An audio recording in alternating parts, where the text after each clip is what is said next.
wane ne honorable Musa Umar Garo? Honorable Musa Umar Garo shine dan majalisa mai wakiltar Kabo da Gwarzo a majalisar tarayyar Najeriya.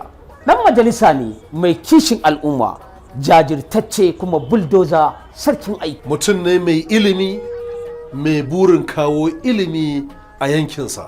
Ƙwarai kuwa, domin dan majalisar tun da ya karɓi mulki a shekara ta 2019 yake kawo ci gaba tare da abubuwan more rayuwa ga sauraron koken mutane da kuma ba da tallafi ga maza da mata. Honorable Musa Umar Garo mutum ne adali mai burin tabbatar da adalci a yankinsa. Haka ne, da zuwan Honorable Musa Umar Garo, Gwarzo da Kabo suka rabauta da kekunan ɗinki, babura, sola ta ruwa, ginin makarantu, generators, kai har ma da tallafin transformomi tare da gina bohol. Kana dan majalisar Honorable Musa Umar bai tsaya a nan ba, ya raba ofa ya ɗauka matasa aikin police da fire service tare da ba da tallafin jari ga matasa, sannan ya tura mata da maza koyan sana'o'i domin dogaro da kansu. Mutum ne mai son zaman lafiya, mutum ne wanda burinsa shine ya taimaki na ƙasa da shi.